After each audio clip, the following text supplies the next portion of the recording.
Hi, I'm Idowu David for Idowu Culture and Wears. You are welcome back to our fashion designer course online. Today we are going to be sewing straight skirts. I believe you've mastered body measurement by now and you can stitch perfectly. If not, please, we have videos on body measurement for women clothing and for men also. You can watch over and over again. Then we have video also for stitches and seams, which you need to master for us to be on the same page. I appreciate all your comments. Believe me, they mean a lot to me. Please like, subscribe, and don't forget to turn on the notification in order to be notified as soon as you upload new videos. What we are going to be needing for the today class are, we still need our table as usual. We need our materials. Now we are going to still be using our MP4 landing material because it's very cheap for you not to be discouraged along the road. We need our table and the rulers. Either if you have this one is better, but if you don't have this one, just look for something like a ruler. This is a cuff ruler for hip measurement. Then we need tailor chalk. Then we are going to need our scissors. Then we need stay, and we need stay for our band when we are doing the band. Now we have the measurement we'll be using. We are still maintaining our measurement. The hip is 37, the waist is 32, and the length of the skirt will be 40. Then I first wrote the hip 37 because I believe the hip is bigger than the waist. Therefore, we'll be using the hip to fold. And all the measurement, both the hip and the waist, we are going to divide it into 4. Now, when we divide the 37 into 4 for the hip, we have 9.25. Let's say 9.5 approximately. Now, for the waist, we have 8 inches. Therefore, after we use the hip to fold, that is 9.5. Then we have 5 inches and 0.5 sewing allowance, that is 10. Then we'll be folding 11. Now I'll fold 11 this way. Then you can, if you have the pin, office pin, you can use it to hold your fabric down so that in order for it not to be shaking. From this point, 0 point, I'm going to measure 9 inches. I mark it out. That will be our hip area. Then we measure 19 inches. That will be our knee area. Then I will measure the length of the fabric. In this place, we are having 40. I will transfer the same thing to this side. I measure 9 inches. Then I measure 19 inches. Then I measure the 40 inches. I will use the ruler to connect the two spots like this. From here to here. The same thing here for the knee area, then the same thing for the length area. I will now transfer our measurement.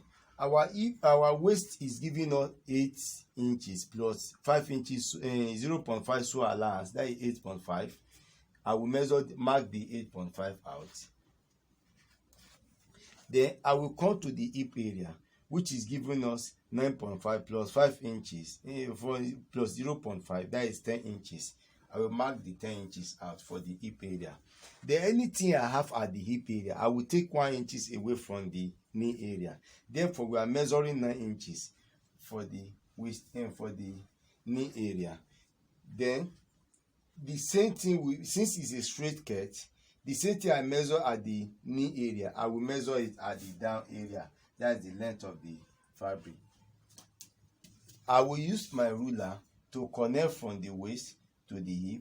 I'm using straight ruler. I don't want to be using the cuff ruler because of the people that don't have it. Then I use the straight ruler to connect.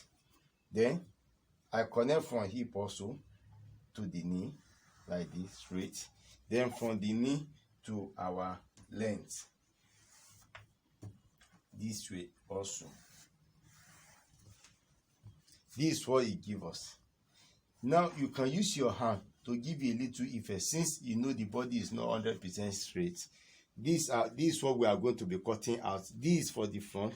Then we are going to use the front to cut the back also. Back. Now if you watch, I put extra allowance here. That is 2 inches. It's for zip allowance. Now the same thing, I take 2 inches from up to down. If you have iron, it's better. You can use your iron to iron down for your cloth to be well aligned and which is very important also. Now I will be using this because I've already shaped the waist, the hip and the knee here. Then I will just place it like this on it, then I will cut it out. I shape it out. I use this one to shape the back area out. This our zip allowance. You need to knot it out so that you know this is the area you leave for zip. I do my own knot this way, just small, don't overcut, for you to know the same spot, because you are going to take it out from your when we are sewing. Now we are through with the cutting. Remain only the band, which we also cut now. For the band, we are folding 2 inches this way. Now this is 2 inches. Then since our waist is 32, now we had 4 inches extra. That means we fold 2 inches, then we make the length 36 inches, then we cut it out. Then we do the same thing with the gun stay. If you are using stay or any other type of stay, you cut this. The idea is that we are gumming this stay to this fabric once you cut the 4 inches and the 2 inches out. And this is what we achieve. We've cut it out, then we gum the gun stay to it. Then now I now fold the half inches at this each edge, half inches here, half inches here.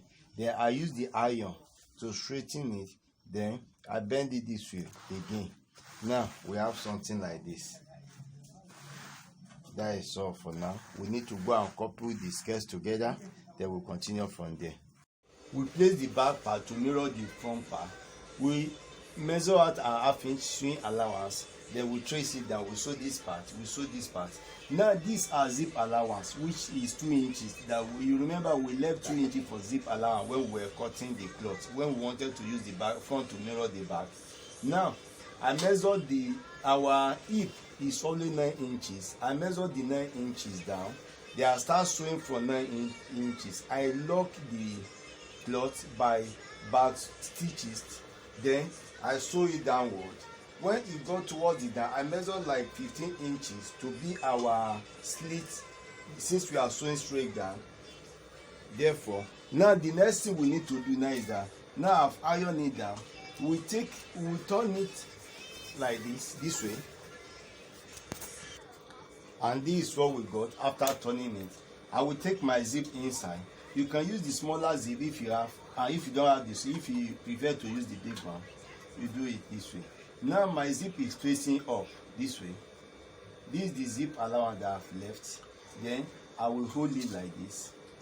I will stitch along this line so that our zip area will be facing up. The same thing to this side. I stitch it. Then I will take my band. You remember, this is the band that will cut down. I will leave 1 inches this side.